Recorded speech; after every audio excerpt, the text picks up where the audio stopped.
Selamat pagi ya saudara semua dimanapun berada. Pagi hari ini sambil berjemur ya, kita ngopi secangkir kopi pahit di kebun ya. Jadi sambil berjemur kita supaya tulang kita kuat. Nah, di pagi hari ini kita akan sharing bersama-sama, yaitu tentang destiny atau fate, atau yang bahasa Indonesianya takdir. Nah, kenapa kita membahas ini? Jadi saya menolak kalau ini disebut tausiah. Jadi mungkin beberapa orang ketika menyimak channel saya ini kebanyakan sepertinya rohani, sepertinya agama gitu kan. Tapi tidak, saya untuk umum, untuk siapapun. Dan kalau saya memakai istilah-istilah keagamaan itu karena supaya lebih mudah dicerna oleh kita semua, sehingga kita paham ya kan apa yang menjadi maksud dari setiap materi yang saya sampaikan untuk kita pelajari bersama-sama. Nah, kenapa kita perlu memahami destiny atau takdir kita? Nah, coba kita review sejenak hidup kita. Apakah kita menyesali yang sudah terjadi dalam hidup kita? Apakah kita menikmati hidup kita? Apakah kita orang yang memberontak terhadap keadaan? Apakah kita orang yang memberontak terhadap situasi gitu kan, baik secara di keluarga, di rumah gitu kan, di lingkungan, maupun secara nasional gitu ya, baik secara kenegaraan. Nah, banyak orang merasa bahwa dia harus memberontak terhadap keadaan, bahkan memberontak terhadap dirinya sendiri. Saya tidak mau jadi wanita, saya tidak mau jadi laki-laki, saya tidak mau jadi ibu rumah tangga ya. Nah, itu kan hal-hal yang wajar sebenarnya, manusiawi ya, ketika manusia ingin hidup lebih baik ya. Makanya nanti tolong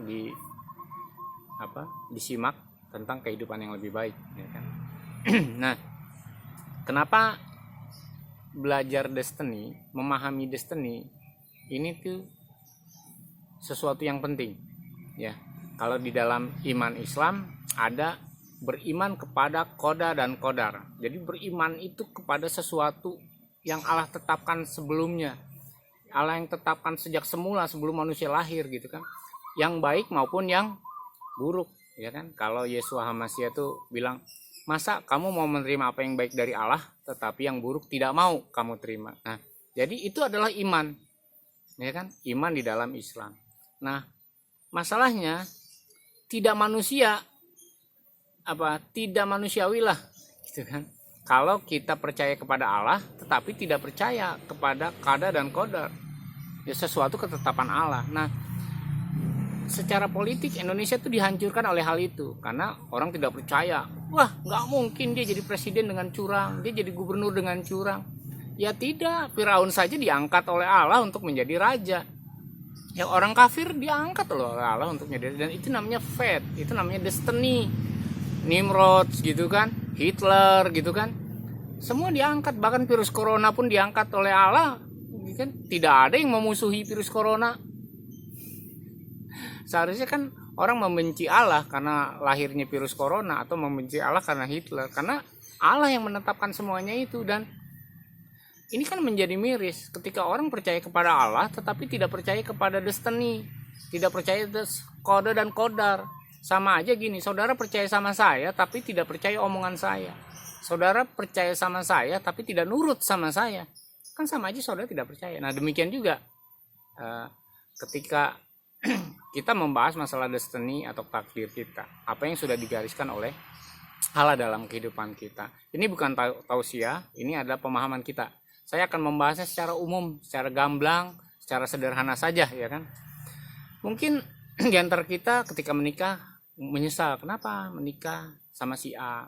Ketika punya anak, aduh aku menyesal punya anak, ternyata anakku bandel-bandel, nakal-nakal ya kan, dan lain-lain ya kan.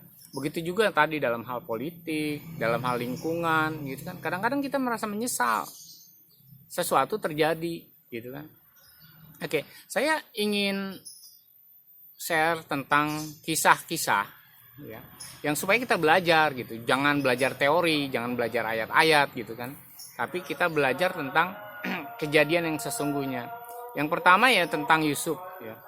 Kalau saudara bicara tentang Yusuf, kita tahu cerita tentang Yusuf, bagaimana dia menjadi anak yang pemalas, anak kesayangan dari Yakub. Ya, karena dia malas, tapi Tuhan sering memberikan dia mimpi, maka saudara-saudaranya menyebut dia dasar pemimpi. Dia tidak pernah ikut bekerja sama saudara-saudaranya, karena itu saudara-saudaranya benci sama dia, akhirnya dibuang ke dalam sumur, ya kan? Difitnah, akhirnya dijual ke orang Mesir.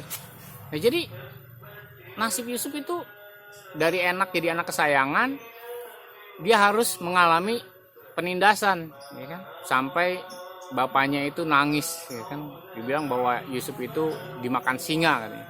Nah, padahal dia dijual oleh saudara-saudaranya kan. Nah, ketika dia jual, dia coba memahami hidupnya. Kan dia mimpi semua orang tunduk kepada dia. Tetapi kok kenyataan bicara lain, dia harus mengalami penganiayaan, dijual dan dibuang oleh saudara-saudaranya dan dijual ke Mesir. Lalu di Mesir dia menjadi budak. Udah menjadi budak, dia mau diperkosa. Udah diperkosa, dia difitnah dan dia masuk ke penjara. Nasib Yusuf sangat tragis sebenarnya. Perjalanan prosesnya dia itu sangat tragis. Tetapi Yusuf tidak diceritakan sedikit pun mengeluh tentang semua yang dialaminya. Kenapa saya dibuang sama saudara-saudara saya? Kenapa saya harus jadi budak oleh tentara Mesir gitu kan, oleh prajurit Mesir? Terus kenapa saya difitnah sehingga saya masuk penjara? Kan seharusnya itu. Tetapi Yusuf tetap menjadi orang yang sabar dan menjalani itu sebagai proses, karena dia tahu destiny dia melalui mimpi. Jadi Allah sudah bilang kepada dia melalui mimpi, dan dia berharap mimpi itu akan menjadi kenyataan. Yaitu semua saudaranya tunduk, bulan bintang tunduk kepada dia kan. Dan betul kan? Akhirnya waktu, ya kan, segala sesuatu itu indah pada waktunya. Tapi ingat, waktunya Tuhan, bukan waktunya kita kan. Dan akhirnya Yusuf menjadi perdana menteri di Mesir, ya kan, menjadi orang nomor 2 setelah Firaun, ya kan. Tetapi Yusuf mengadu kepada siapa? Yusuf mengadu kepada orang kafir. Tidak ada Firaun bertobat, keluarganya Firaun bertobat di situ, tapi dia tetap mengabdi, ya kan. Coba kalau di Indonesia pemimpinnya orang kafir, orang yang tidak mengenal Allah, wah kacau itu. Tapi kan Yusuf enggak, dia tetap percaya sama Allah dan dia mengabdi, membuat Mesir itu menjadi makmur. Ya, bahkan diceritakan bahwa Yusuf ini orang hebat di sana. Kalahlah Firaun, terkenal sama Yusuf waktu itu. Nah, itu adalah bicara tentang destiny, bicara tentang perjalanan yang harusnya kita lalui sama seperti Yusuf melalui semuanya itu. Tetapi karena kita tidak tahu apa destiny kita, yang mengabilkan kita memberontak. Kita tidak mau, kita mengeluh, ya kan? Ada cerita kedua, ini yang luar biasa lagi, ya kan? Lebih parah dari ceritanya Yusuf. Jadi dulu itu ada kerajaan-kerajaan di sekitar Palestina, salah satunya adalah kerajaan Aram. Nah, Aram ini punya raja, punya panglima perang, lalu mereka menyerang Israel. Jadi Israel itu waktu itu bukan suatu kerajaan, ya kan. Nah, ketika diserang, biasanya di dalam peperangan itu kalau sudah mengalahkan musuh atau menyerbu, ya kan, itu biasanya mengambil harta jarahan. Semua harta laki-laki dan wanita itu diangkut, yaitu ke Aram. Nah, salah satunya ada seorang wanita, seorang perempuan yang diangkut sebagai tawanan perang, sebagai barang jarahan. Wanita itu barang jarahan loh zaman dulu. Termasuk waktu di Arab zaman Nabi Muhammad juga sama. Wanita itu termasuk barang jarahan. Dan mereka berhak diperlakukan, diperkosa, disetubuhi, itu udah wajar. Dan sama waktu itu juga sama. Ya. Ada wanita yang bangsa Israel ini mengalami perlakuan yang sama. Dia dijarah, dia sebagai barang jarahan. Tapi satu ketika panglima perang Aram ini sakit kusta dan tidak sembuh-sembuh. Nah, wanita jarahan ini, ya kan, dia berkata kepada tuannya, kasihan itu panglima perang, panglimamu gitu kan, jenderalmu itu sakit dan banyak tabib yang tidak bisa menyembuhkan. Lalu dia berkata, di Israel setauku ada seorang nabi, suruhlah, ya kan, panglima jenderalmu itu untuk pergi ke sana supaya dia menjadi sembuh. Dan betul, panglima perang jenderal Aram ini pergi ke Israel dan dia bertemu di situ dengan nabi yang namanya Nabi Elisa. Kalau di Al-Qur'an disebutkan Nabi Elisa. Nabi Ilyasa, ya kan? Nabi Ilyasa di situ. Dan oleh Nabi Ilyas itu dia disuruh dia pergi untuk mandi di Sungai Yordan dan sembuh. Nabi Ilyas terkenal. Panglima perang itu terkenal dan rajanya itu terkenal karena akhirnya memuliakan nama Tuhan. Wah, di Israel ternyata ada Allah gitu kan. Ada Allah yang bisa menyembuhkan karena Raja Aram itu kan paganisme ya, menyembah berhala. Nah, tetapi wanita itu sampai cerita ini ditulis, ini catatan sejarah loh, tidak dikenal namanya siapa. Luar biasa kan? Yusuf kita kenal, kita bisa ceritakan. Saya senang menceritakan Yusuf karena ada namanya, tapi wanita ini tidak pernah dikenal siapa namanya. Tetapi di situ Nabi Ilyas jadi terkenal, Israel jadi terkenal bahwa di Israel ada Allah gitu kan. Terus Panglima Naaman jadi terkenal, jadi tercatat dalam sejarah. Raja Aram jadi terkenal karena memuliakan Allah setelah itu, ya kan? Tetapi lihat, wanita yang dijarah, diperkosa, hartanya diambil, keluarganya dibunuh, ya kan? Tetapi dia hatinya tetap baik. Dia tetap berbuat baik kepada yang menganiaya dia, kepada otak pelaksana yang menghancurkan bangsa dia. Bangsa Israel dihancurkan oleh Aram. Dan dia termasuk sejarahannya, tetapi dia tetap berpegang teguh pada pendirian. Berbuatlah baik kepada orang yang menganiaya kamu, dan akhirnya orang-orang tadi tuh menjadi terkenal. Tetapi wanita ini tetap tidak terkenal, bahkan namanya pun saya cari tidak ada. Dia hanya disebut seorang wanita jarahan dari Israel yang diserbu oleh Aram, ya kan? Itu adalah bicara tentang destiny, bicara tentang takdir kita, bicara tentang jalan kita. Nah, banyak orang tuh mengeluh, ya kan, tentang hidupnya. Mungkin wanita itu juga sebenarnya berhak mengeluh, karena dia pasti diperkosa, karena dia adalah rampasan perang, dan dia dianiaya, keluarganya dibunuh, bangsanya dibantai, ya kan. Tetapi dia tetap memiliki keyakinan bahwa hidupnya itu pasti berguna. Dan betul hidupnya berguna.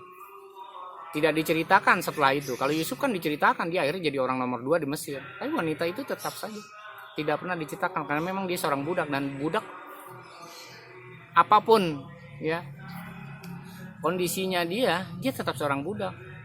Dia tetap seorang rampasan perang, dia tetap dianggap jarahan. Jadi dia tidak dimuliakan, dia tidak menjadi perdana menteri seperti Yusuf, tidak diangkat menjadi nabi di Aram, tidak ada ceritanya seperti itu. Dia tetap ya wanita yang menjadi budak. Jadi ini kita pelajari. Mungkin sekarang ini saudara petani sama seperti saya, yang hidupnya itu kadang tidak menentu. Ya, barang pertanian itu fluktuatif, kadang hancur gitu kan, sampai kita bingung, makan aja susah, beli pupuk nggak bisa gitu kan.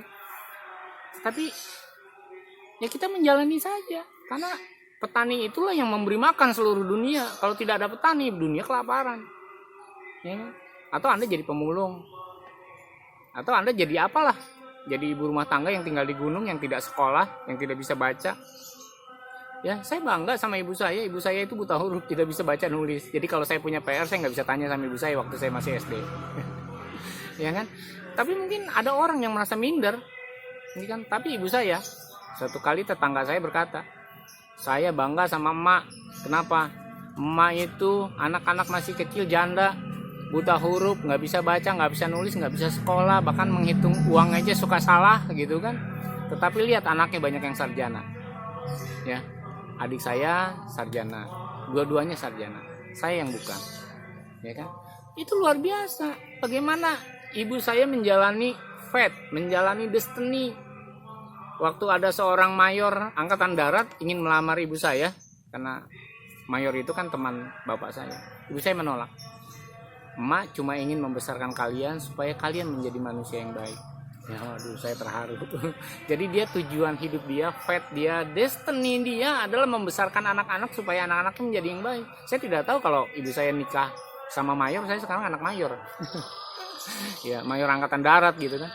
Nah, itu hal yang kita bisa pelajari, yang kita ini kenyataan hidup loh. Kenyataan hidup yang saya yang ceritakan semua di channel ini adalah suatu realita kehidupan yang kita harus belajar. Ini bukan pelajaran teori di kelas ya, tapi kita sharing bersama-sama. Inilah yang namanya ketetapan Tuhan. Tapi kenapa misalnya ibu saya Yusuf, ya kan, wanita yang tidak dikenal namanya itu mau menjalani dengan ikhlas hidupnya, keadaannya, ketetapan Tuhan, koda dan kodar yang sudah ada pada dia. Kenapa dia menjalani? Karena dia punya tujuan hidup. Tujuan, iya, ibu saya buta huruf, dia tidak bukan orang religius, bukan orang agama. Bahkan dia ngaku sama saya, emak ini walaka. Ya, walaka itu tidak bisa ngaji, tidak bisa nulis, tidak bisa apa ibaratnya kan. Tetapi dia punya hati yang mulia, bahwa hidup dia itu, tujuan hidup dia ketika dia menjadi ibu, dia harus bertanggung jawab terhadap anak-anaknya, harus menjadi anak-anak yang baik.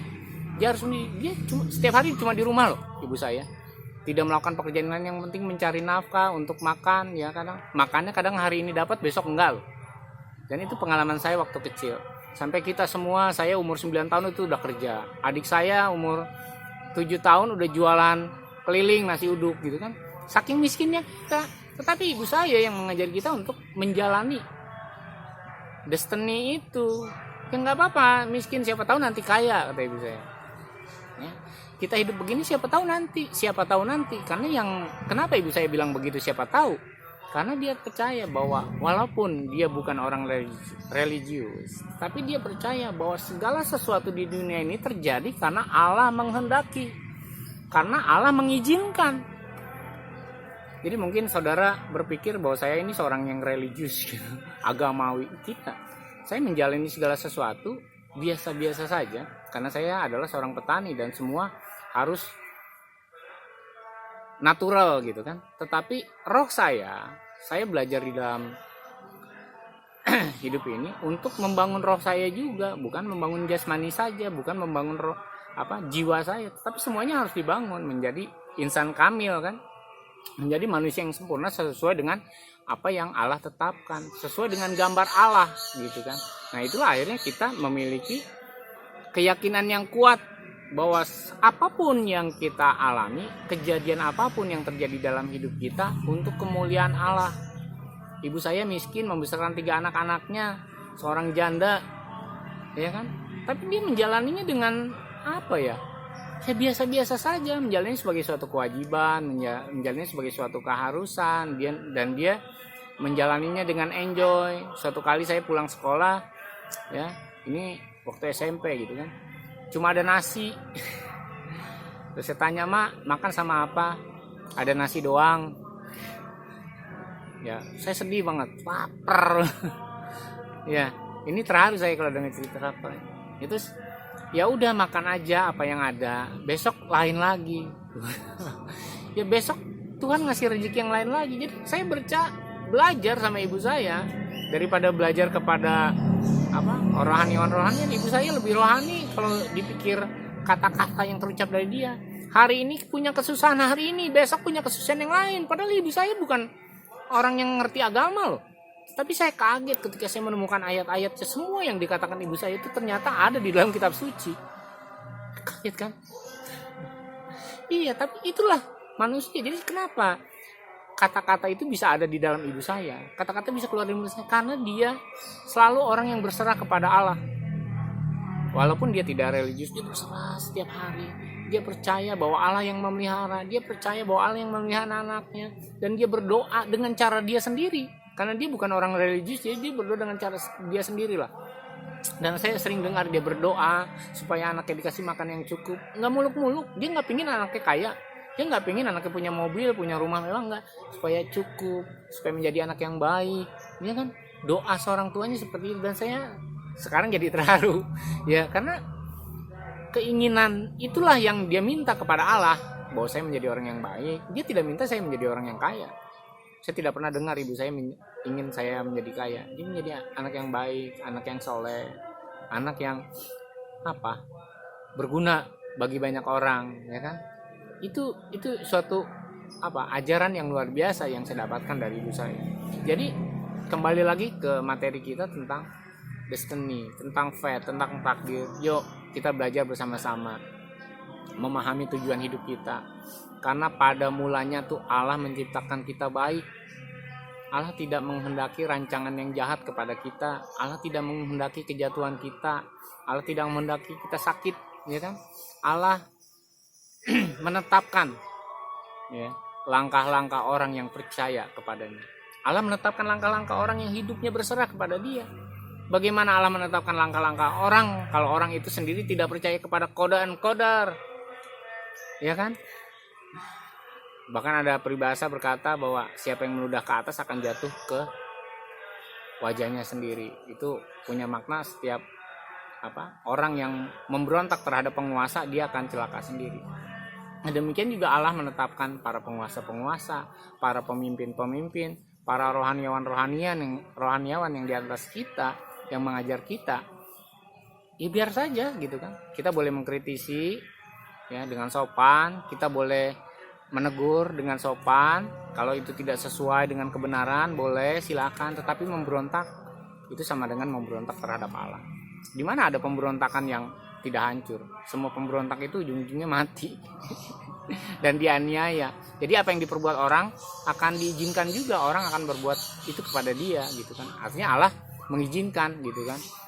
Ya kan? Serem lah kalau kata-katanya di dalam Al-Quran, mata ganti mata, gigi ganti gigi. Jadi kalau kau berbuat jahat kepada orang, ya orang akan jahat kepada kamu gitu. Kalau kau buat berbaik, dan orang akan berbaik kepada kamu. Jadi kembali lagi ke materi kita, yuk kita belajar untuk menjalani hidup kita.